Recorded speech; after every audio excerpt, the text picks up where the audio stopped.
This, I Believe, by Rob Shank. Sound has always held a special meaning for me. Like many, I was raised with constant music in my home.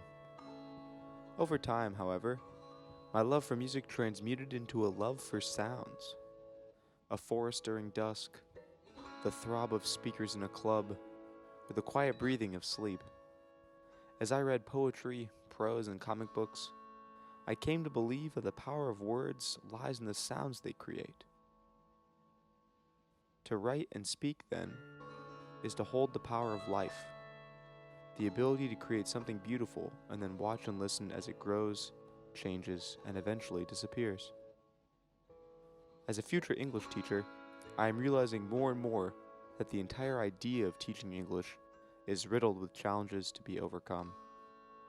Issues of colonization, language dominance, and historical truth are all shaped through the power of words, and how I choose to teach these concepts may lead to bad results, even if I have good intentions.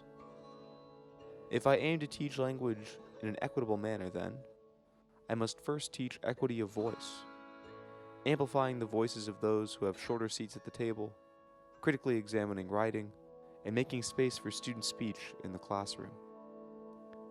I want to teach my students that knowing who is speaking and how words are being used is just as important as knowing what those words mean. When I was young, one of my favorite things was to quote movies.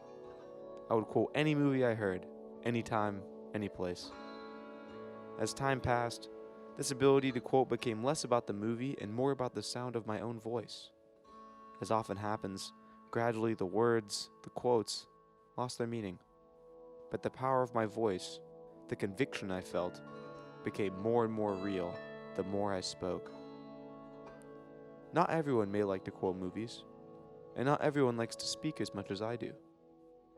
But to teach students that their voices have power, that their voices matter, and that their voices can make a difference, is to teach students that they carry the power of change with them every moment of the day. And sometimes, knowing the power of voice means knowing the strength within listening. People's voices need to be listened to deeply, with an open soul and a loving heart. I believe in empowering the people around me.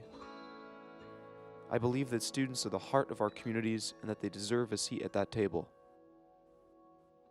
By creating an inclusive, safe, and approachable classroom, I believe that when my students learn to write and learn to speak, and as they get better and better at it, they won't just shout but roar for empathy, justice, and the compassion they want to see in the world. I want to teach my students that laughter is music and a peer's pain can be shared among the group.